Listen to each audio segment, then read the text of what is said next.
Bagaimana pertanian, apel dan tomat, mendengarkan suara musik yang baik ya. Ternyata hasilnya apa? Pohon-pohon tersebut menghasilkan buah-buah yang sehat, yang baik dan segar. Orang-orang yang tidak menjaga makanan yang dimakan, di samping bakal menimbulkan efek buruk pada tubuhnya, berarti dia jerumuskan dirinya ke dalam kebinasaan. Dan juga akan menimbulkan efek buruk pada jiwanya. Di saat dia mengkonsumsi makanan-makanan yang haram atau makanan yang tidak baik, akan menimbulkan penyimpangan pada jiwa dan perilaku. Kita dibimbing dalam Al-Quran ini. Ya, bagaimana kita agar supaya tadi tidak mudah diperdaya oleh syaitan karena makanan ini berpengaruh di dalam kepribadian seseorang. Inna hadhihi ummatukum ummatan wahidatan wa ana rabbukum fa'budun. وَمَا أَرْسَلْنَاكَ إِلَّا رَحْمَةً لِلْعَالَمِينَ.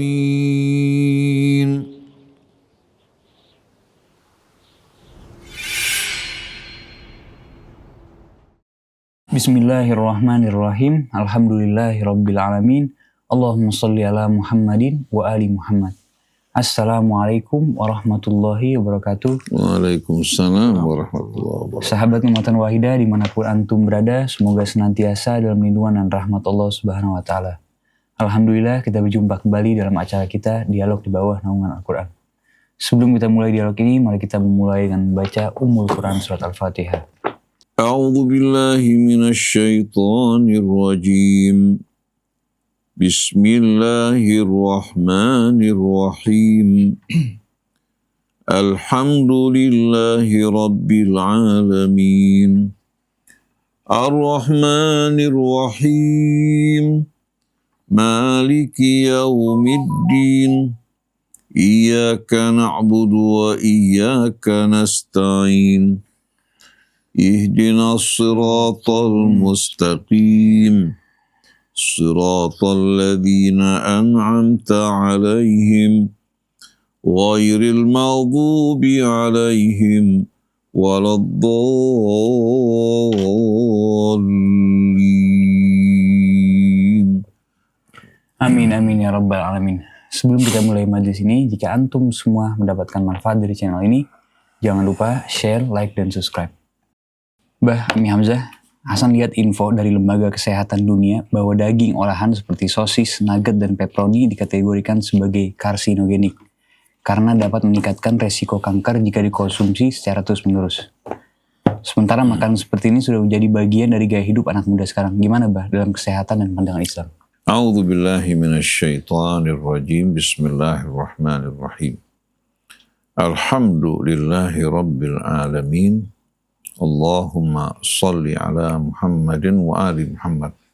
Assalamu alayka ya Rasulullah. Assalamu alayna wa ala ibadillahi salihin. Wassalamu alaikum warahmatullahi wabarakatuh. Allahumma atina min indika rahma wa allimna min ladunka ilman nafi'a wa anfa'na bima 'allamtana. Rabbana zidna ilman wa alhiqna bis salihin. Allah Subhanahu wa taala secara khusus menurunkan bimbingan kepada manusia secara umum, kepada orang-orang yang beriman secara khusus, agar mereka dalam mengkonsumsi makanan mereka, hendaknya mereka mengkonsumsi makanan yang halal, artinya tidak termasuk dari apa yang Allah haramkan. Di samping halal, makanan tersebut bersifat thayyib. Bersifat thayyib. Artinya bukan makanan yang bakal menimbulkan dampak buruk pada orang yang mengkonsumsinya, baik jangka pendek maupun jangka panjang.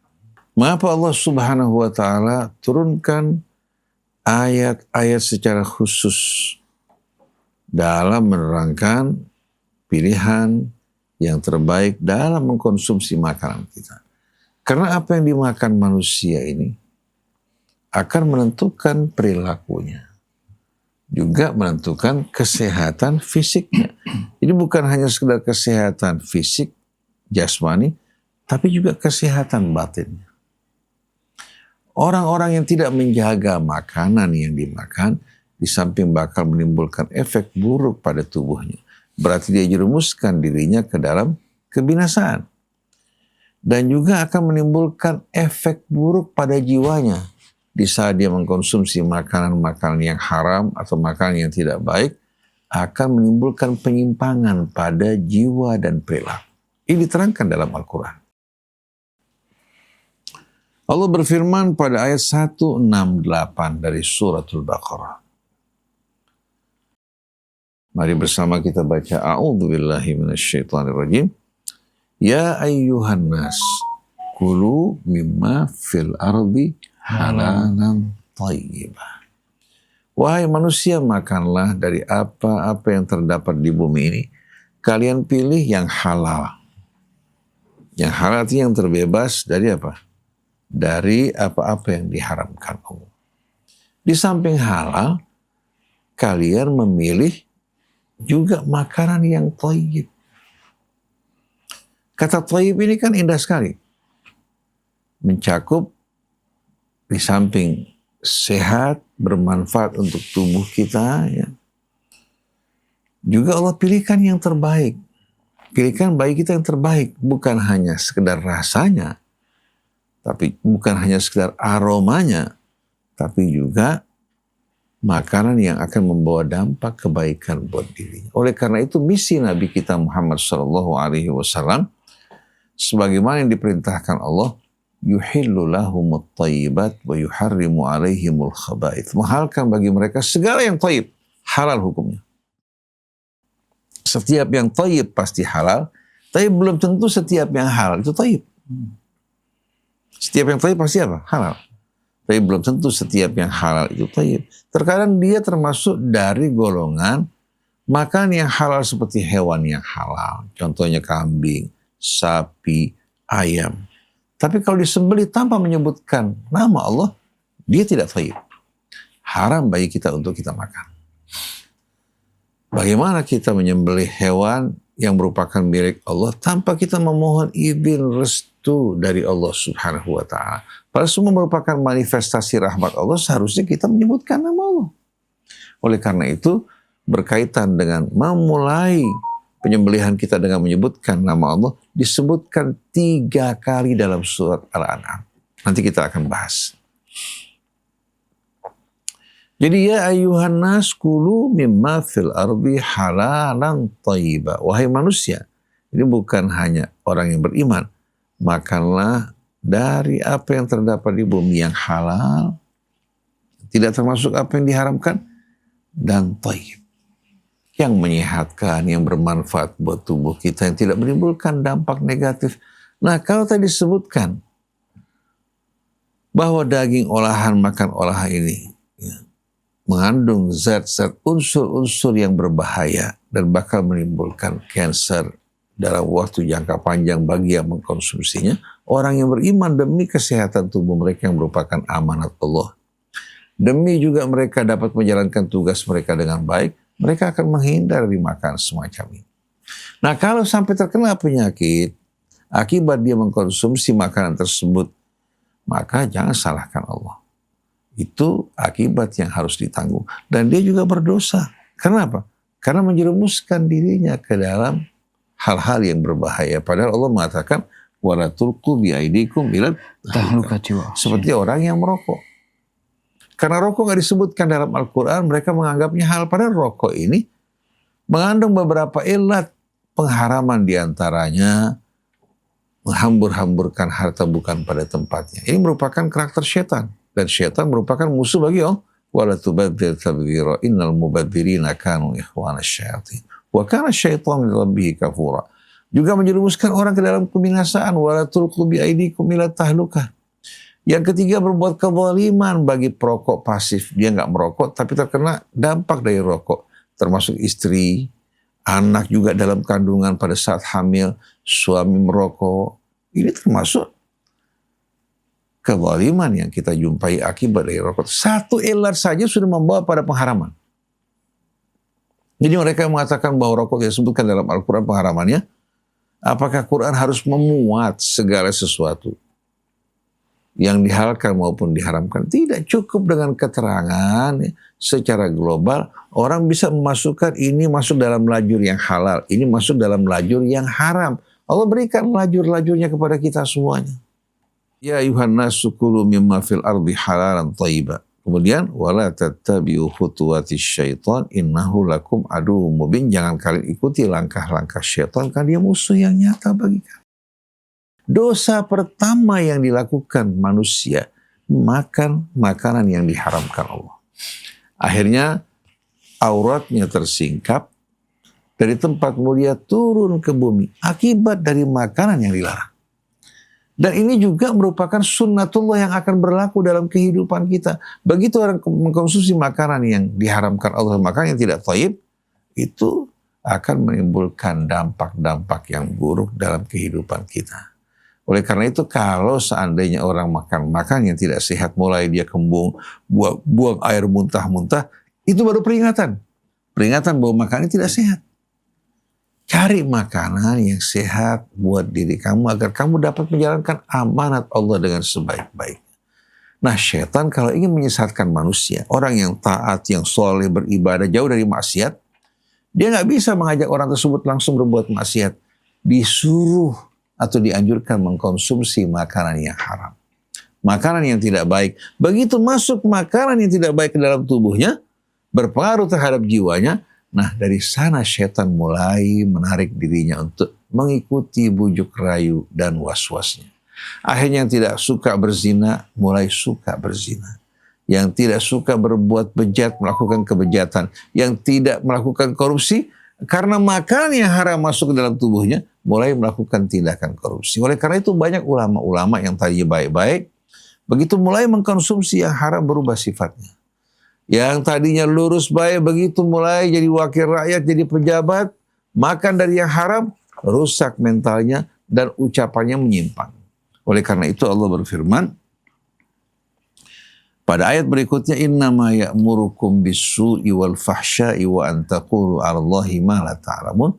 Sesungguhnya syaitan ini ketika mendorong kalian memakan yang haram, tujuannya untuk memerintahkan kalian, ya, menginstruksikan kalian untuk berbuat yang buruk dan berbuat yang keji. Dan mendorong kalian berbicara atas nama Allah tanpa dasar ilmu. Jadi berani berbohong atas nama Allah. Ini tiga dampak buruk yang Allah sebutkan akibat mengkonsumsi makanan yang tidak halal dan tidak thayyib. Sesungguhnya syaitan ketika membujuk kalian memakan yang diharamkan Allah atau memakan yang tidak thayyib, bertujuan untuk menjerumuskan kalian berbuat buruk, berbuat keji, dan berdusta atas nama Allah. Wa idza qila lahum ittabi'u ma anzalallah qalu bal nattabi'u ma alfayna 'alaihi aba'ana awalau kana aba'uhum la yaqiluna syai'an wa la yahtadun. Sampai-sampai mereka ketika diajak kembali pada kitab Allah, mari kita kembali kepada kitab Allah, mereka menolak mengikutinya. Mereka mengatakan kami hanya akan mengikuti apa yang kami dapatkan dari orang-orang tua dan pendahulu kami. Allah bertanya, apa tetap mereka akan mengikuti orang-orang tua mereka yang salah, walaupun orang-orang tua mereka tidak berakal dan tidak mengikuti petunjuk Allah? Nah, kalau ayat ini kita jadikan sebagai barometer, maka kebanyakan makanan yang beredar, walaupun katakan masuk dalam kategori halal. Halal artinya dia bukan barang atau hewan yang diharamkan Allah, tapi termasuk dari hal yang tidak thayyib.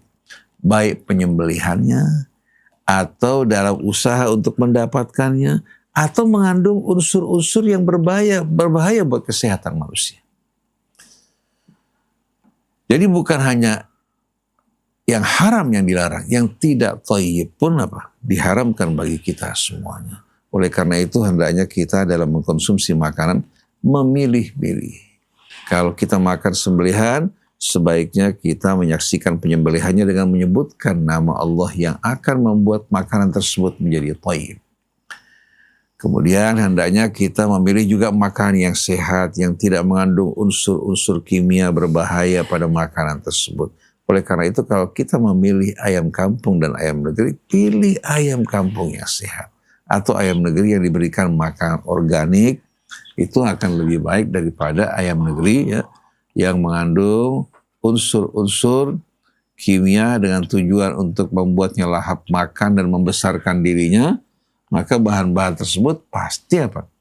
Mengendap pada dagingnya yang kita makan dan kita konsumsi. Jadi hendaknya kita orang yang beriman memilih makanan yang thayyib. Kenapa? Innallaha thayyibun. Allah thayyib. La yakbalu illa thayyiban. Tidak menerima kecuali yang thayyib. Nah kalau kita ingin mencintai yang thayyib, pilih makanan yang thayyib. Kalau ingin makan nugget, bisa bikin sendiri. Orang tua kita di rumah bisa bikin nugget. Mudah sekarang resepnya tersedia tanpa harus mengolah makan yang siap olah yang tidak jelas asal usulnya. Begitu juga berkaitan dengan makan seperti sosis. Sosis ini kan dibungkus dengan usus. Kemudian dikenal dengan nama juga apa? Daging asap. Saya pernah lihat pada masa kecil bagaimana orang barat ya, mereka menyiapkan sebuah oven ya, yang menggunakan asap untuk memasak daging sapi yang mereka masukkan dalam usus. Ini merupakan makanan yang tidak sehat. Kenapa kita tidak mengkonsumsi makanan yang betul-betul sehat, baik untuk pertumbuhan tubuh kita? Jadi menyebarnya penyakit seperti kanker dan penyakit yang bermacam-macam, anak juga menjadi otis dan lain sebagainya, semua ini karena makanan. Sampai Nabi mengatakan al-ma'idatu baitud da' wal himyatu ra'sud dawa. Lambung kita, perut kita ini merupakan sumber penyakit. Nah orang yang menjaga makanannya itulah merupakan pangkal kesehatan dan pangkal obat bagi kita semua. Jadi kesimpulannya, makanan apa saja yang tidak halal dan tidak thayyib haram untuk kita konsumsi karena akan merusak tubuh kita, akan merusak juga jiwa kita. Jadi pengaruh makanan terhadap jiwanya luar biasa. Maka Allah turunkan ayat-ayat Quran dalam masalah ini secara terperinci, tapi dalam banyak hal Allah hanya menyebutkan secara umum. Tidak menjelaskan secara detail dan terperinci. Kenapa? Karena tidak sepenting ini. Tapi herannya ulama-ulama sibuk dalam persoalan yang tidak ditegaskan oleh Allah, tapi yang ditegaskan oleh Allah Subhanahu wa Ta'ala mereka abaikan. Kenapa? Mereka jadikan sebagai bahan pertentangan perselisihan di antara umat. Wal'iyadzubillah. Fadhil Hamzah. Bismillahirrahmanirrahim. Alhamdulillahirabbil alamin. Allahumma shalli wa sallim ala sayyidina Muhammadin wa ala ali sayyidina Muhammad. Tadi sudah panjang lebar diterangkan oleh Ustaz Husain. Tadi bagaimana disinggung kakek kita Adam dan Hawa, kakek dan nenek kita, bagaimana dilarang oleh Allah Subhanahu wa Ta'ala memakan hanya satu pohon, buah dari satu pohon, ya, tapi diperbolehkan, dihalalkan makan dari apa saja yang ada di surga. Ini merupakan, pertama ini adalah merupakan gambaran kecil atau miniatur dari apa yang ada di dunia ini. Bagaimana Allah Subhanahu wa Ta'ala mengharamkan hal-hal yang yang melarang hal-hal yang diharamkan, nggak banyak, tapi yang banyak sekali yang dihalalkan, ya. Tapi Allah Subhanahu wa Ta'ala yang Maha Rahman dan Rahim memberikan petunjuk agar supaya kita bukan saja memakan sesuatu yang dihalalkan oleh Allah, tapi juga harus memilihnya yang thayyib, halalan thayyibah. Tadi juga sudah diterangkan, ya, bagaimana setiap yang thayyib sudah pasti halal, tapi tidak sebaliknya, yang halal itu thayyib. Ada kadang-kadang makanan sesuatu halal makanan tersebut, tapi karena dia mengidap suatu penyakit, kalau dia makan makanan tersebut akan menambah parah penyakitnya, maka ini menjadi tidak thayyib. Tadi padahal makanannya halal seperti itu. Inilah bagian dari rahmat Allah Subhanahu wa Ta'ala kepada hambanya. Kita dibimbing dalam Al-Quran ini. Ya, bagaimana kita agar supaya tadi tidak mudah diperdaya oleh syaitan karena makanan ini berpengaruh di dalam kepribadian seseorang. Akan menjerumuskan, memudahkan syaitan membujuk kita. Dari apa yang diterangkan tadi, ya, sebenarnya kita bisa kategorikan ada 3 hal ya. Yang pertama, makanan-makanan itu yang Allah Subhanahu wa Ta'ala berikan rizki semuanya kepada kita ini di dunia ini, Allah siapkan ya, bahan-bahan makanan di dunia. Sampai Allah katakan, ya ayyuhan nas kulu mimma fil ardi, katanya. Makanlah apa saja yang ada dari bumi ini halalan thayyiban, tapi yang halal dan baik. Atau ya ayyuhalladzina amanu ya kulu min thayyibati ma razaqnakum washkuru lillahi in kuntum iyyahu ta'budun. Wahai orang-orang yang beriman, makanlah dari segala sesuatu yang thayyib, dari yang kami rizkikan kepada kalian. Ini enggak disebut halalnya. Ini menunjukkan tadi kaidah tadi yang thayyib sudah pasti halal seperti itu. Jadi yang pertama kita harus dari makanannya itu, zatnya artinya itu harus halal dan thayyib. Dan juga Allah Subhanahu wa Ta'ala bukan itu saja. Kalau kita sudah mencari, oh ini makanan sudah halal, juga sudah thayyib ya, untuk diri kita. Tapi caranya juga Allah Subhanahu wa Ta'ala bimbing kita. Ya, makan walaupun itu halal, itu thayyib, tapi jangan berlebihan. Kulu washrabu wala tusrifu. Jadi caranya pun diajarin buat kita. Supaya ini adalah bagian dari rahmat Allah, kasih sayang Allah kepada kita, supaya kita bisa hidup sehat, rohani dan jasmani. Yang ketiga, ya, yang juga harus diperhatikan, di samping makanan tersebut sudah halal, thayyib, ya, makannya nggak berlebih-lebihan, tapi juga cara mendapatkan makanan tersebut harus dengan cara yang halal. Ya. Oh, ini makanan ini halal, ya, dan thayyib. Saya makannya biasa, normal seperti itu. Tapi ya, barang tersebut diambil, boleh mencuri, ya, berhasil korupsi, hasil dari jalan yang haram, maka itu pun dilarang. Karena ini tetap ya, akan berdampak buruk. Mungkin dalam secara kesehatan tidak berdampak, tapi secara kesehatan jasmani tidak berdampak, tapi kesehatan rohaninya akan berdampak sangat buruk. Dan ini juga akan tentunya berakibat buruk juga pada kesehatan jasmaninya nantinya, seperti itu. Mungkin dari apa yang Allah Subhanahu wa Ta'ala terangkan ini adalah bagian dari bagaimana rahmat dan kasih sayang Allah Subhanahu wa Ta'ala kepada kita, yang Allah Subhanahu wa Ta'ala terangkan dalam Al-Quran. Wallahu a'lam.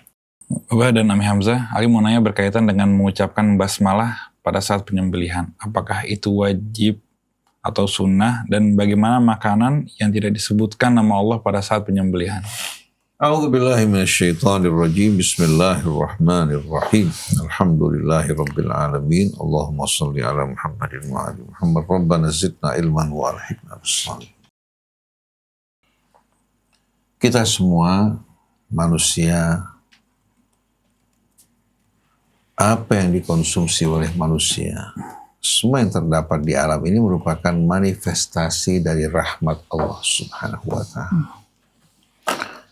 Allah ciptakan kita dengan berbagai macam karunia. Begitu juga makanan yang Allah sediakan untuk kebutuhan kita. Apakah patut kita memulai pekerjaan kita yang merupakan manifestasi dari rahmat Allah, atau mengkonsumsi makanan, atau menyembelih sembelihan tanpa menyebutkan nama Allah? Oleh karena itu dalam sebuah hadis Rasulullah SAW bersabda, "Kullu amrin dzibarin lam yubda fihi bismillah fahuwa abtar."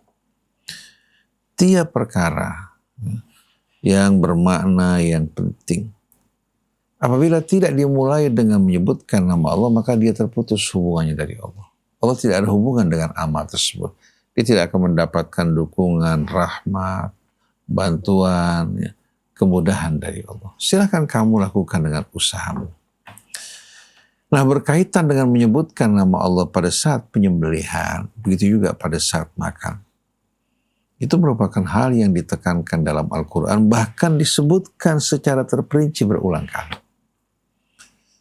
Tapi ini justru tidak apa? Tidak kita expose dan sebarluaskan. Kita lebih asyik berbicara mengenai apa?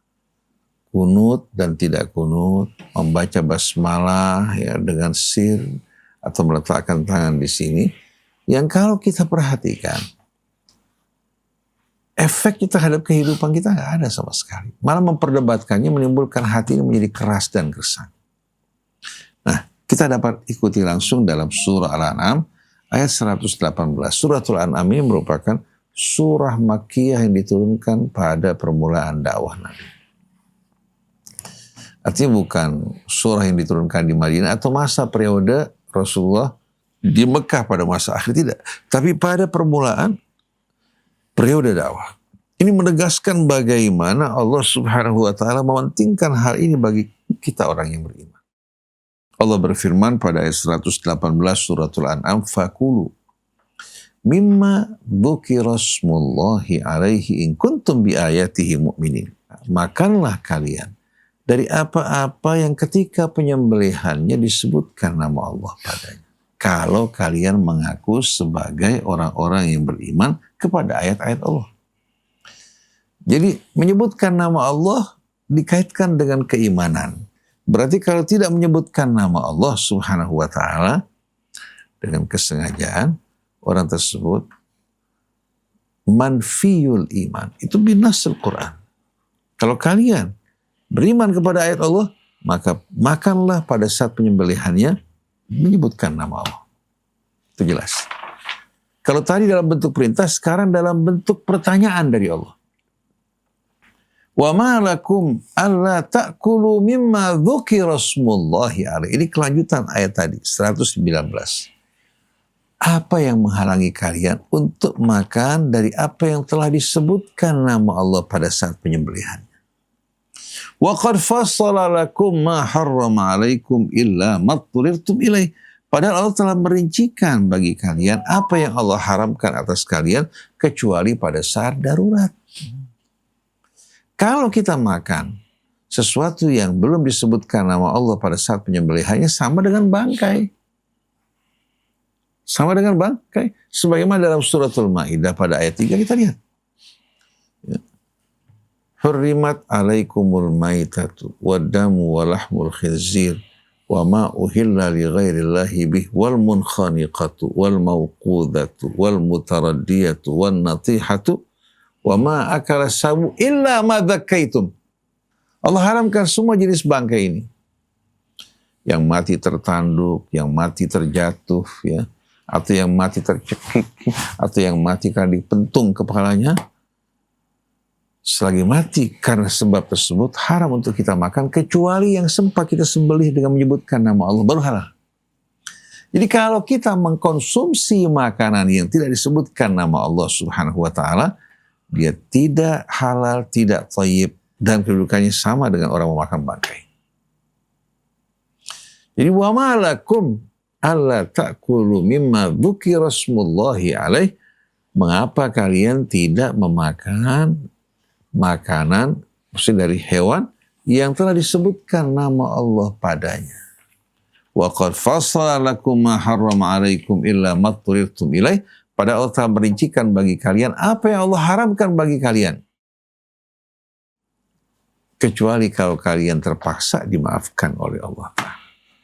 Nah, apa yang Allah jelaskan diantaranya makanan yang mati tanpa disebutkan nama Allah. Tapi mati karena sebab tertabrak, terjatuh dari tempat tinggi, atau karena benturan, atau karena tercekik, dan lain sebagainya. Ini merupakan bahagian dari bangkai. Lalu lanjutannya, illa matturirtum ilaih wa inna katsiran layudilluna bi ahwaihim bighairi ilm.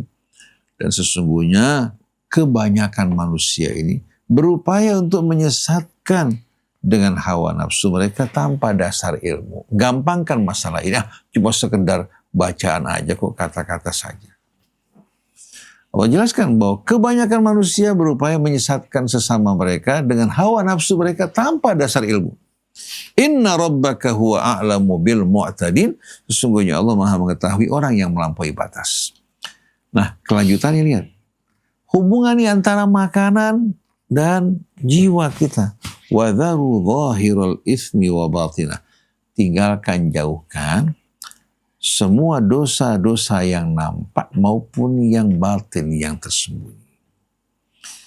Innal ladzina yaksibunal itsma sayujzauna bima kanu yaktarifun. Sesungguhnya mereka yang melakukan perbuatan dosa akan dibalas sesuai dengan apa yang mereka perbuat. Ini diturunkan setelah ayat yang bertanya, mengapa kalian tidak memakan apa-apa yang disebutkan nama Allah pada saat penyembelihannya. Juga setelah ayat yang memerintahkan kita untuk memakan apa yang telah disebutkan nama Allah pada saat penyembelihannya kalau kita mengaku beriman.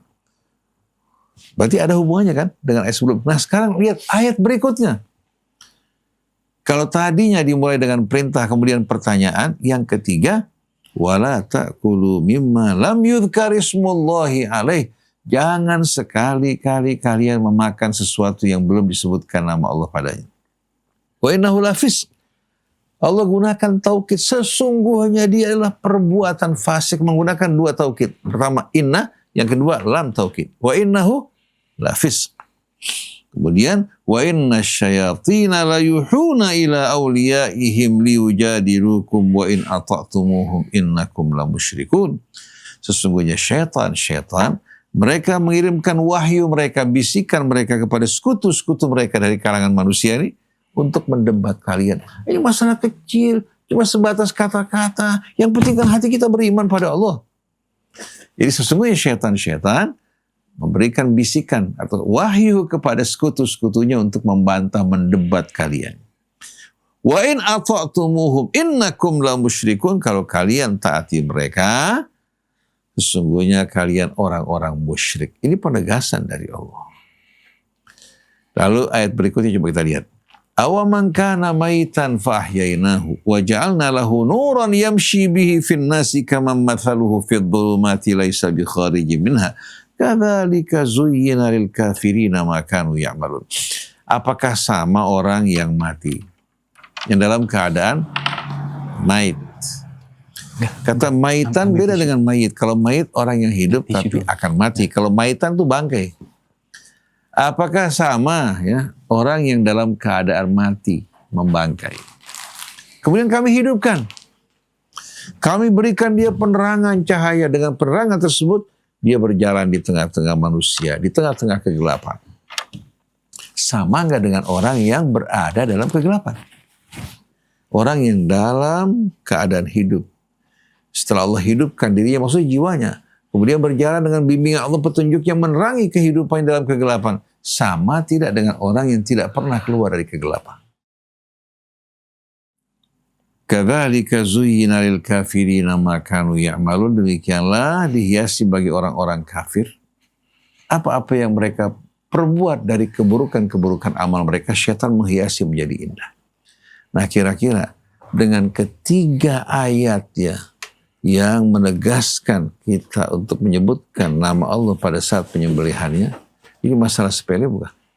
Dengan sendiri bukan masalah sepele. Dengan tiga uslub, pertama memerintah, yang kedua bertanya-tanya apa yang menghalangi kalian, yang ketiga dengan larangan. Berarti menyebutkan nama Allah pada saat penyembelihan wajib. Bahkan kita harus mengawasi langsung. Jangan beli ayam yang sudah terpotong gak jelas sama sekali. Karena kebanyakan orang Islam sekarang ini yang berdagang, mereka suka menyepelekan masalah ini. Apalagi di saat mereka mengangkut ayam dalam jumlah besar, ada yang mati daripadanya, mereka gak merugi. Akhirnya ya, mereka sepuh dengan warna kuning setelah mereka sembelih supaya kesannya masih dalam keadaan segar. Berarti kita memakan makanan yang tidak disebutkan nama Allah. Begitu juga pada saat kita membeli kambing. Beli kalau bisa kambing yang jelas dari orang-orang yang menyembelih secara baik. Oleh karena itu berkaitan dengan makanan, seharusnya umat Islam itu tidak mengkonsumsi makanan-makanan yang diolah oleh non-muslim. Bagaimana kita percayakan agama kita pada orang yang berkeyakinan beda dengan kita? Tidak seiman dengan kita. Oleh karena itu waspada, hati-hati, jangan kita mengkonsumsi makanan yang disajikan, yang diolah oleh orang-orang yang tidak seiman dengan kita. Karena makanan tersebut bila masuk ke dalam tubuh kita bisa merusak iman kita, merusak kepribadian kita. Di samping juga ancaman bagi kesehatan kita.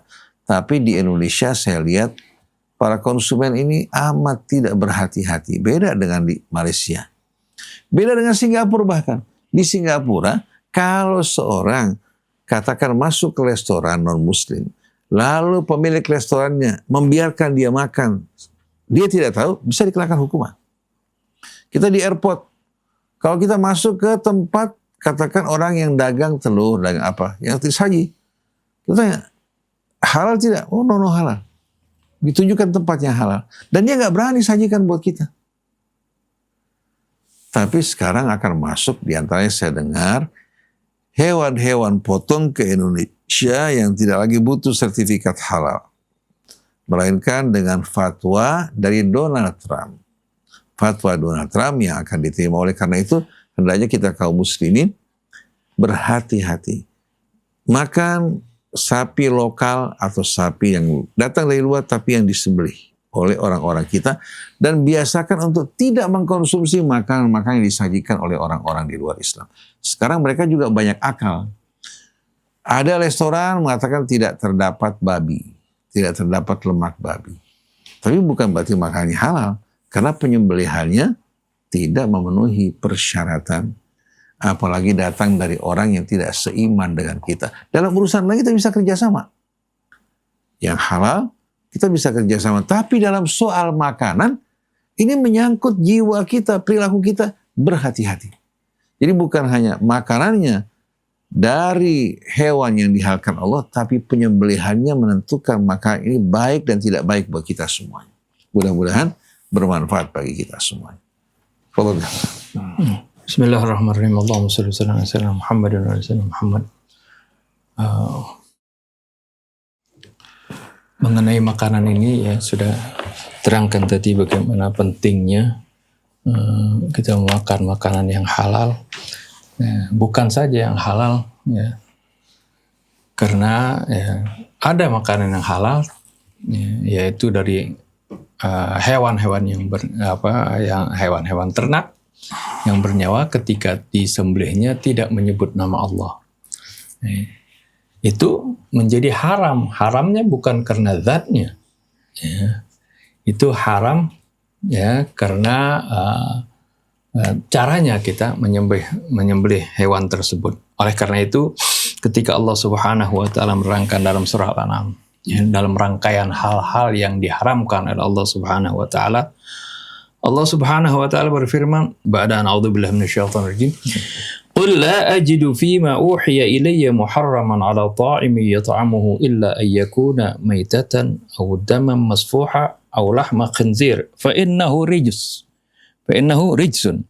Katakanlah ya Rasulullah, aku tidak mendapati dari apa yang diwahyukan kepadaku sesuatu yang diharamkan bagi orang yang makannya, kecuali ya yang diharamkan itu adalah maitah, bangkai, kemudian damam masfuha, ya, darah yang mengalir, ya, biasanya suka dibekukan begitu yang disebut seperti marus seperti itu. Lahma khinzir atau daging babi. Fa innahu rijsun. Allah tegaskan itu adalah rijis, sesuatu kotoran. Itu sesuatu yang barang yang kotor atau yang najis seperti itu. Nah, ini haramnya secara zatnya. Ya, jadi walaupun misalnya ini daging babi tapi mau nyembelihnya pakai bismillah, tetap nggak bisa itu ya, itu tetap karena zatnya sudah haram. Au fisqan, ya. Atau ya jangan kalian memakan sesuatu yang asalnya halal tapi ini fasik, kefasikan. Karena apa? Itu diterangkan perbuatan fasiknya adalah uhilla li ghairillahi bih. Ya, sesuatu yang disembelih tanpa menyebut nama Allah.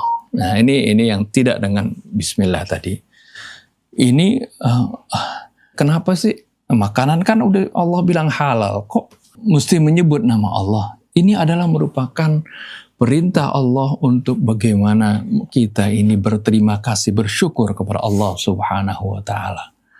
Jadi ketika kita menyebut Bismillahirrahmanirrahim, ini adalah ucapan keimanan. Kan tadi sudah disebutkan dalam surah Al-An'am, ya, bagaimana makanan yang halal ini dengan menyebut nama Allah ini dikaitkan dengan keimanan. Surah yang pertama turun kepada Nabi kita Muhammad SAW, ya, suratul Alaq yang 1-5 itu perintahnya Iqra, bacalah, Bismi rabbikal ladzi khalaq, dengan nama Tuhan. Sampai membaca pun harus dengan menyebut nama Allah. Sebab seorang dengan membaca, ya, mendapatkan ilmu, jadi pintar, itu kalau tidak dikaitkan dengan Allah yang memberikan dia kemampuan untuk membaca, yang memberikan dia kemampuan untuk menalar sesuatu, memikirkan sesuatu, mendapatkan ilmu, kan Allah. Kalau nggak dikaitkan, nanti bisa saja, ya, dia menjadi pintar, tapi kepintarannya digunakan untuk sesuatu yang merugikan masyarakat, ya, untuk mengambil harta orang. Kan biasanya kalau kejahatan dilakukan orang bodoh paling nyolong ayam di situ. Tapi kalau orang pintar bisa miliaran, ya, triliunan diambil, ya, bisa merusak lingkungan dan merusak masyarakat seperti itu. Ini bagaimana kaitannya dengan antara perilaku seorang, ya, aktivitas seorang dengan Bismillah. Begitu juga sangat khusus yang menyangkut apa yang kita makan, ya, kita menyebut nama Allah. Ketika kita mengucapkan Bismillahirrahmanirrahim, dengan namamu ya Allah yang Maha Rahman Rahim. Arti dengan kita menyebut ini seolah-olah kita minta izin, karena kita ini akan menghilangkan nyawa dari makhluk yang Allah Subhanahu wa Ta'ala ciptakan dan akan kita makan. Kita minta izin kepada penciptanya, yaitu Allah Subhanahu wa Ta'ala. Ini menunjukkan bagaimana kita memiliki rasa syukur kepada Allah Subhanahu wa Ta'ala. Dan juga, ya, dengan Bismillah kita mohon makanan yang kita makan ini akan menjadi manfaat, menjadi keberkahan buat diri kita, jiwa kita, seperti itu. Ini kaitannya erat. Ya, di samping ini memang adalah perintah Allah, dan bahkan Allah katakan ini kalau enggak mengucapkan Bismillah ini, maka ini adalah suatu kefasikan. Ya, kefasikan itu jangan dianggap remeh, ya. Sering didefinisikan kalau dalam kita baca kitab-kitabnya, arti orang fasik itu artinya orang yang melakukan dosa besar seperti itu. Dia masih mukmin. Enggak seperti itu. Kalau definisi Al-Qur'an itu memang fasik itu kategorinya luas. Bisa melakukan dosa besar, atau bisa juga, ya, seorang bisa kehilangan keimanannya. Sebab Allah katakan orang munafik itu termasuk orang yang fasik. Innal munafiqina humul fasiqun. Sungguhnya orang munafik itu adalah juga orang munafik. Jadi kategorinya memang luas kata fasik ini.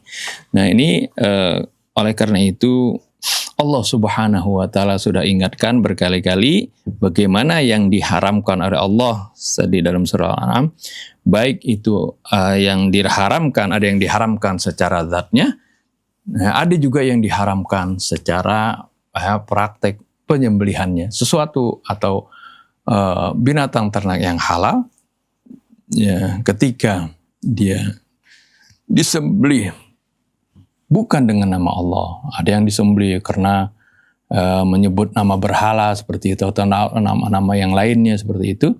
Nah, itu juga menjadi haram, ya, karena itu mereka semuanya adalah bukan yang berhak atas nyawa, ya, hewan yang sedang kita sembelih ini. Yang memiliki hak adalah Allah Subhanahu wa Ta'ala. Oleh karena itu ketika kita menyembelihnya, kita mohon berterima kasih, berizin kepada Allah Subhanahu wa Ta'ala, pemilik yang hakiki bagi hewan yang kita sembelih itu. Wallahu a'lam. Mbak Hamzah, ada teman Hasan katanya bakar alat musik karena dengar fatwa musik itu haram. Nah, sebenarnya dalam Islam tuh gimana Hamzah, Bapak? Bismillahirrahmanirrahim. Alhamdulillahirabbil alamin. Allahumma shalli ala Muhammadin wa ali Muhammad. Rabbana zidna ilman wa alhiqna bis-shalihin. Allahumma inna na'udzubika an nadhilla aw nudhal aw nazilla aw nuzal aw nadhlima aw nudhlama aw najhala aw yajhala alaina. Mereka yang mengharamkan musik secara total tanpa memilah-milah merujuk kepada sebuah hadis yang diriwayatkan oleh Imam Bukhari.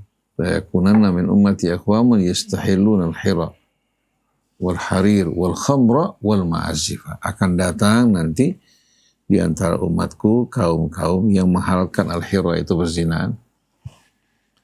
Kemudian wal harir sutra, wal khamra minuman keras, wal ma'azif dan alat-alat musik. Maksudnya musik. Nah, banyak orang beranggapan karena hadis ini diriwayatkan oleh Imam Bukhari merupakan hadis yang sahih. Padahal hadis ini merupakan hadis mu'allaq. Artinya beberapa mata rantai sanadnya hilang. Jadi hadis ini merupakan hadis mu'allaq. Artinya bukan hadis yang muttasil, tapi beberapa mata rantainya atau rawinya hilang. Kemudian sebahagian mereka mengatakan tidak, hadis ini diriwayatkan secara muttasil oleh Abu Daud. Oleh Abu Daud dalam bab al-ashribah. Ibnu Hajar yang mensyarahkan hadis ini menyebutkan hadis dari Abu Daud tersebut. Sedangkan hadis Abu Daud ini sebagaimana kita tahu betul riwayatnya hampir sama tapi tidak menyebutkan ma'azif, hanya menyebutkan 3. La yakunanna fi ummati aqwamun yastahilluna al-hira wal harir wal khamra. Akan datang dari umatku nanti satu kaum yang menghalalkan perzinahan, sutra dan khamr. Tidak menyebutkan ma'azif. Nah, mereka juga membawakan ayat dalam surat Luqman, yaitu ayat 6 dari surah Luqman yang mereka giring sebagai dalil yang mengharamkan musik. Padahal Allah tidak menyebutkan secara khusus musik. Allah berfirman, wa minan nasi man yashtari lahwal hadithi liyudhilla an sabilillahi bighairi ilmin. Di antara manusia ada yang membeli, bahkan mencari-cari lahwal hadith, ucapan-ucapan yang kosong, pembicaraan-pembicaraan yang kosong, kesibukan-kesibukan yang sia-sia kosong. Alasannya liyudhilla an sabilillah, untuk menyesatkan manusia dari jalan Allah. Bighairi ilmin, tanpa dasar ilmu. Wa yattakhidhaha huzwa, dan menjadikan ayat Allah sebagai olok-olokan. Ulaika lahum adzabun muhin, bagi mereka Allah sediakan azab yang menghinakan. Lalu dengan sebab nuzul yang mereka sebutkan bahwa ada seorang musyrik pada masa Rasul sengaja mengundang penyanyi-penyanyi dan pemain musik untuk memalingkan orang dari Rasulullah SAW. Sampai di mana kebenaran riwayat tersebut tidak penting bagi kita. Yang jelas bahwa orang tersebut mengadakan acara musik hiburan yang haram dengan tujuan untuk memalingkan orang dari Rasulullah.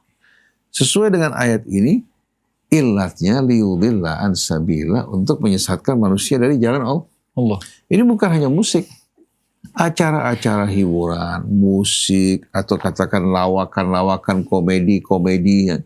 Acara apa saja yang memalingkan kita dari Allah Subhanahu wa Ta'ala, yang membuat kita tersesat dari jalan Allah, hukumnya haram. Adapun berkaitan dengan musik yang tidak disebutkan Allah dalam Al-Quran dan disebutkan dalam hadis yang mu'allaq, yang tidak muttasil, maka dengan sendirinya ulama di sini ada perbedaan pendapat. Satu mengharamkan secara total sampai alat-alatnya semua diharamkan. Satu lagi mengatakan apabila musik tersebut, musik yang mengiringi, katakan ucapan-ucapan, kata-kata yang mengajak orang merenung, bertafakur, merenungkan ayat Allah, atau mengiringi Asmaul Husna, di mana musik tersebut tidak dominan, hanya sebagai penggiring Asmaul Husna, mengajak orang bertafakur, atau mengajak orang berselawat pada Nabi kita Muhammad SAW, artinya mengiringi hal-hal yang positif, yang baik. Mereka mengatakan ini bukan hanya tidak haram, tapi merupakan sesuatu yang baik, yang terpuji. Tetapi apabila musik-musik mengiringi apa yang diharamkan Allah, baik itu ucapan, perbuatan, apalagi yang mendorong orang ke arah perbuatan yang keji, hukumnya haram. Maka musik merupakan senjata bermata dua, pisau bermata dua. Bisa untuk kebaikan, bisa untuk kejahatan. Dan musik juga bisa digunakan untuk apa? Untuk perang. Ketika pasukan sekutu menyerang Irak, itu mereka menggunakan alat-alat musik, ya. Menggunakan juga speaker dengan suara yang cukup tinggi untuk menimbulkan keresahan bagi masyarakat Irak. Dan kita tahu, kalau kita mendengarkan Al-Quran dibaca dengan irama musik yang Allah ajarkan dengan tartil, itu menyentuh ke dalam hati. Oleh karena itu Rasul perintahkan kita untuk menghiasi Quran dengan suara kita. Wa zayyinul Qur'ana bi aswatikum. Allah juga mengajarkan kepada kita warattil Qur'ana tartila. Membaca dengan tartil itu melahirkan irama ketukan-ketukan yang amat indah yang langsung diajarkan oleh Allah Subhanahu wa taala. Gemericik air suara musik. Daun pisang atau daun-daun tertiup oleh angin juga merupakan suara musik. Begitu juga suara-suara hewan yang bermacam-macam. Itu juga merupakan musik. Tapi musik-musik ini yang indah, ya, justru mengajak kita merenungkan kebesaran keagungan Allah. Bukan membawa kita ke arah yang negatif. Jadi musik bisa digunakan pada saat perang. Kalau salah namanya musik mars, ya. Musik yang digunakan pada saat perang seperti mengiringi katakan semangat para pejuang Allahu Akbar, Allahu Akbar, untuk membesarkan juga hati para pejuang dengan menyebutkan kebesaran Allah dan iringan musik yang mengiringinya.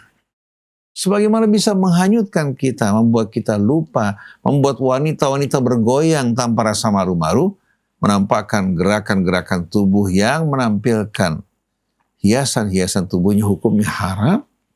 Begitu juga yang digunakan untuk kebaikan, ya, kebalikannya merupakan sesuatu yang baik. Oleh karena itu Syekh Muhammad Ghazali di saat hatinya dalam keadaan keras, ya, dia mendengarkan irama musik yang mengiringi kata-kata nasihat yang indah. Langsung hatinya yang tadinya keras kembali melunak, ya. Kemudian apa? Kemudian membawa dia untuk dengan mudah kembali merenungkan ayat-ayat Allah. Tapi jangan kita mendengarkan musik yang cengeng, yang membuat hati kita menjadi lemah, membuat kita kehilangan semangat, atau berduka dan lain sebagainya. Ini merupakan hal yang tidak baik. Oleh karena itu dalam sebuah penelitian, saya ingat di Mesir dulu, dalam sebuah judul di televisi, Soddik aun la tusaddik, believe or not believe it. Bagaimana pertanian apel dan tomat mendengarkan suara musik-musik yang baik, ya. Musik-musik instrumen yang baik. Ternyata hasilnya apa? Pohon-pohon tersebut apa? Pohon-pohon tersebut menghasilkan buah-buah yang sehat, yang baik dan segar. Sebagaimana diteliti, bagaimana efek dari lagu-lagu yang dinyanyikan oleh para rocker, ya, ternyata menimbulkan kegelisahan, keresahan, dan mendorong orang untuk melakukan perbuatan-perbuatan yang tidak baik. Kita bisa rasakan musik sedih membawa kesedihan, gembira membawa kegembiraan, seperti musik yang dinyanyikan pada saat pengantin katakan. Begitu juga musik-musik, ya, yang bisa mendorong orang melakukan kejahatan tanpa disadari. Jadi musik ini sebetulnya bersifat netral. Digunakan untuk kebaikan, untuk kemuliaan, untuk mengiringi hal-hal yang membuat orang merenung dan bertafakur, seperti lagu Maher Zain yang mengiringi apa? Yang mengiringi pemandangan alam, ya. Video klip yang amat indah tentang ayat-ayat Allah yang bermacam-macam. Itu merupakan satu hal yang baik. Nah, kalau Anda tidak sepakat, Anda tidak setuju, Anda boleh ikuti pendapat Anda, tapi jangan sekali-kali mengecam, mencaci maki orang yang apa? Yang katakan mencintai musik-musik yang sehat, yang baik semacam ini. Jangan tadinya mengecam, mengatakan musik haram, tentu di belakang hari mereka mengatakan bahwa musik-musik seperti Lady Gaga hukumnya halal. Mengundang bahkan penari-penari, musisi-musisi diundang ke negerinya dengan latar belakang Ka'bah. Mereka melakukan perbuatan yang gila-gilaan. Ini semua akibat apa? Bersikap ekstrim. Dari ekstrim kanan menuju ekstrim kiri. Agama itu sederhana di tengah-tengah. Tidak bersikap ekstrim, ya, tapi juga tidak bertamayyu. La ghulu wala tamayyu. Kalau ghulu itu melampaui batas secara keras berlebihan, kalau tamayyu apa? Ikut. Kemana angin bertiup dia ikuti. Itu yang berbahaya. Jadi kesimpulannya sebetulnya tidak ada larangan dalam Al-Quran berkaitan dengan musik. Tapi ada larangan dari hal-hal yang akan memalingkan kita dari Allah. Dari amal kebaikan, dari kebersihan, kesucian hidup. Kita sepakat ini semuanya haram. Bukan hanya musik. Tapi berbagai macam aktivitas, kegiatan, kesibukan yang memalingkan kita dari Allah. Yang tidak disebutkan, dibesarkan nama Allah. Itu merupakan majelis sia-sia yang wajib untuk kita tinggalkan. Wal'iyadzubillah. Bahagia. Bismillahirrahmanirrahim. Allahumma shalli wa sallim ala sayyidina Muhammadin wa ala ali sayyidina Muhammad. Terkadang kita begitu gampang mengharamkan sesuatu, haram. Pengharaman sesuatu itu harus datangnya dari Allah Subhanahu wa taala. Inilah pentingnya kita berpegang kepada Al-Qur'an, akrab dengan Al-Qur'an. Al-Qur'an ini tidak bersifat lokal, tidak bersifat situasional, kondisional, tapi ini untuk apa yang diterangkan oleh Allah ini akan terus berkembang dan bisa difahami di segala zaman. Banyak kan alat musik sekarang, terutama tentang musik tadi ya. Kalau kita baca firman Allah Subhanahu wa taala tentang keindahan itu, keindahan sesuatu yang baik. Keindahan itu adalah sesuatu yang Allah Subhanahu wa taala sukai, sampai Rasulullah katakan innallaha jamilun yuhibbul jamal. Allah itu maha indah, suka keindahan. Dan Allah Subhanahu wa taala menerangkan dalam surah Al-A'raf ya. Ayat 31 dan 32. Ini harusnya kita jadikan patokan bagaimana tentang keindahan tersebut. Ya bani Adam khudhu zinatakum 'inda kulli masjid wa kulu washrabu wa la tusrifu innahu la yuhibbul musrifin. Wahai bani Adam, ambillah keindahan kalian, baik itu pakaian ya, yang kita pakai ya, segala sesuatunya yang baik ketika kita masuk ke masjid. Ketika ini lebih khusus ya, bagaimana arti khususnya ketika kita mau ke masjid, di mana kita di sana akan bertemu banyak orang ya, kita ambil ya pakaian kita yang terbaik ya, yang bersih, yang tidak bau seperti itu ya, karena kita akan berkumpul dengan orang lain di masjid. Masjid kan tempat berkumpulnya kita ketika kita sholat secara berjamaah. Ini Allah Subhanahu wa taala suruh perintahkan kita mengambil pakaian terbaik kita. Kemudian Allah Subhanahu wa taala menerangkan, "Qul man harrama zinatallahi allati akhraja li'ibadihi wat-thayyibati minar rizq."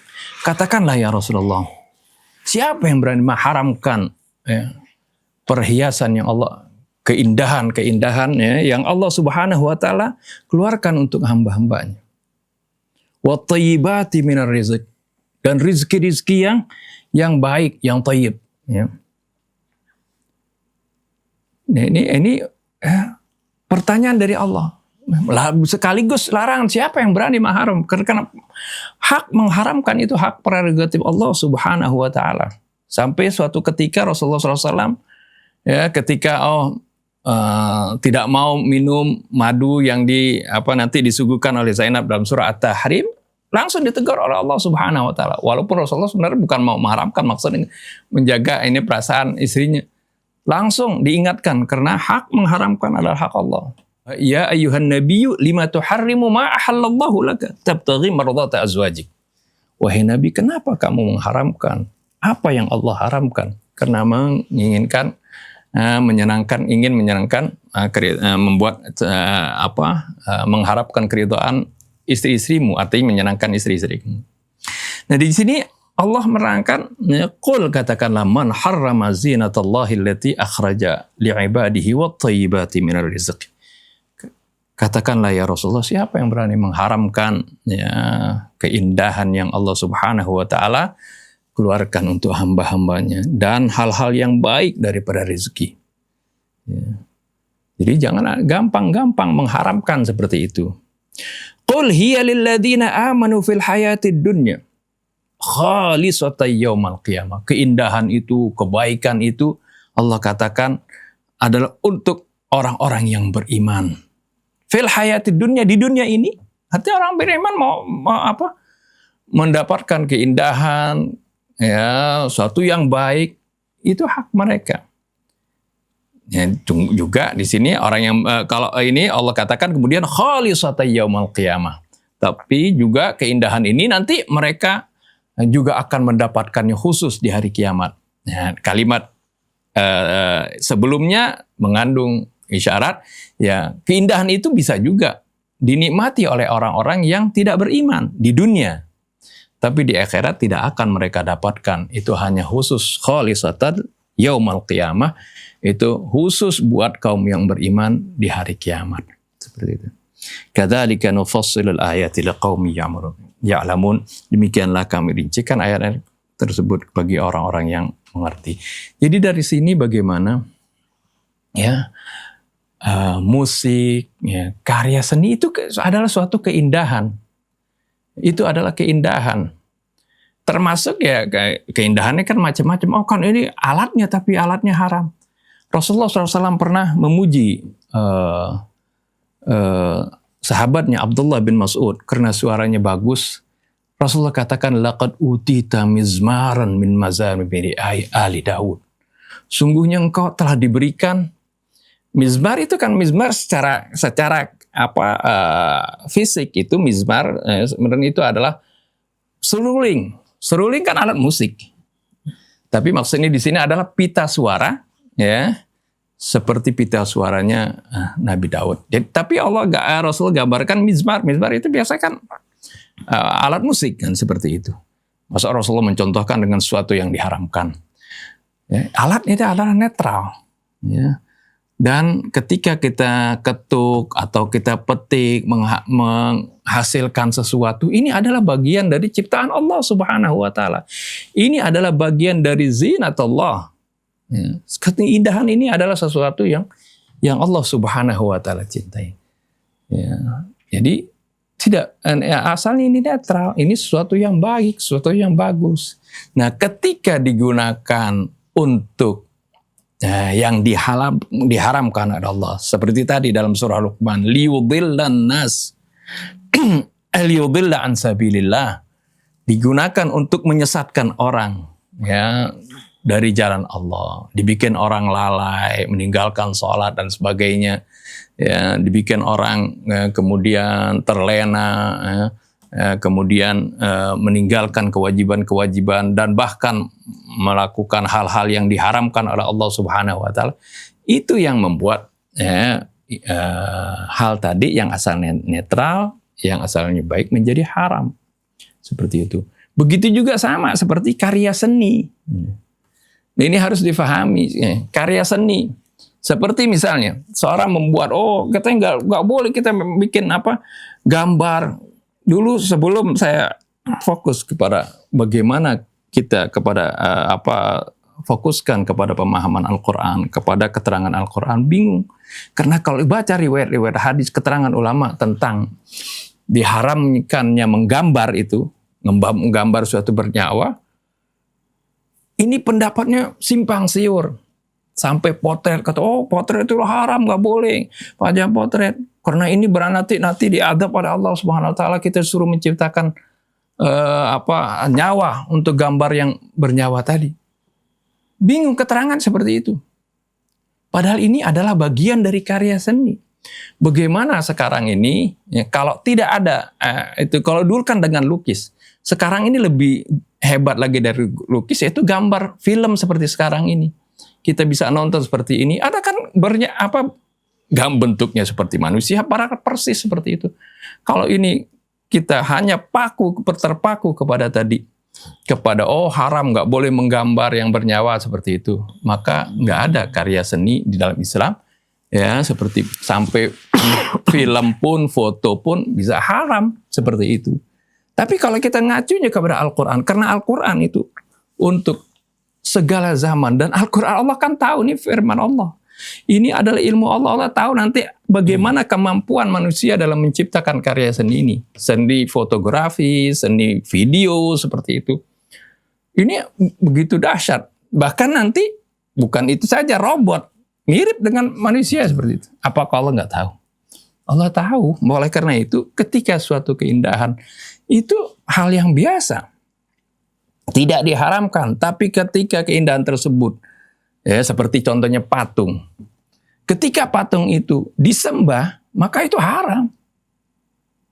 Ya, oleh karena itu di dalam Al-Quran pun digambarkan, Nabi Ibrahim menghancurkan patung. Iya, kenapa patung? Kenapa dihancurkan? Karena patung itu disembah. Rasulullah SAW pun menghancurkan patung. Kenapa? Patung itu disembah oleh kufar Quraisy. Tapi Nabi Sulaiman disebutkan wa ya'maluna lahu mimma hariba wa tamathila ujifanin kal jawab. Mereka para jin itu diperintahkan lahu, untuk perintah ini untuk Nabi Sulaiman, karena Nabi Sulaiman yang perintahkan untuk buat tamathil. Tamathil itu patung. Tapi kok boleh di sini? Oh, enggak dibilang ini syari'u man qablana. Nah, kalau qablana sebelumnya kan Nabi Ibrahim sudah menghancurkan patung kok. Ini bukan bilang syari'u man qablana. Ini Allah mengisyaratkan. Kalau patung itu dibuat oleh Nabi Sulaiman sebagai karya seni, suatu keindahan. Karena enggak disembah, ya itu hal-hal yang biasa. Nah, inilah oleh karena itu Allah cantumkan di sini. Ini jadi kita harus jelas dari Al-Quran ini begitu bisa menjawab segala tantangan zaman. Karena ini adalah ilmu Allah. Allah tahu apa yang akan terjadi zaman sekarang juga. Jadi kalau diharamkan tadi patung lah, gambar, ketika itu bukan untuk disembah, ya bahkan sekarang ada video, nanti ada robot seperti itu. Wah, itu artinya Islam berarti kalau kita berarti Islam nggak paham tentang kemajuan yang sekarang ini. Padahal Al-Quran ini mendahului ilmu pengetahuan. Al-Quran ini adalah ilmu Allah. Bahkan yang akan terjadi nanti di yaumil qiyamah sudah disebutkan dalam Al-Quran Al-Karim. Nah, ini jadi kembali tadi ketika kita menjadikan Al-Quran bukan riwayat-riwayat yang tadi juga disampaikan oleh Rasul. Kadang-kadang riwayatnya mu'allaq lah ini. Kita akan rancu bagaimana kita memahami duduk persoalan tentang suatu hal. Ketika tadi alat musik digunakan untuk mengiringi sesuatu yang bermanfaat, seperti drum misalnya, untuk drum band seperti itu kan memotivasi prajurit-prajurit yang di dalam perjuangan mereka, itu kan bagus seperti itu. Nah, ini jadi dilihat bagaimana penggunaannya, apakah itu bisa menyesatkan manusia dari jalan Allah, melalaikan mereka dari kewajiban-kewajibannya, bahkan mendorong mereka untuk melakukan sesuatu yang diharamkan oleh Allah, maka itu menjadi haram. Ketika hal tersebut tidak terjadi, ya, dan bahkan memberikan hiburan yang baik, yang bermanfaat, yang membuat semangat mereka dalam mengingat Allah Subhanahu wa Ta'ala, ya, maka hal itu hal baiknya. Persis seperti tadi, seperti pisau, bagaimana bisa digunakan untuk bunuh orang, itu jadi berbahaya pisau ini. Ya, tapi kalau untuk kita memotong daging, untuk kita masak, untuk hal yang bermanfaat, itu menjadi bermanfaat. Wallahu a'lam. Alhamdulillah kita sudah sampai di penghujung dialog kali ini. Jazakumullah khair pada Ami Hamzah dan Baba atas nasihat dan penjabarannya. Semoga bisa menjadi wasilah dan hidayah untuk kita semua. Sahabat Ummatan Wahidah, Al-Fakir, beserta seluruh yang bertugas, kami mohon undur diri. Wassalamualaikum warahmatullahi wabarakatuh. Waalaikumsalam warahmatullahi wabarakatuh.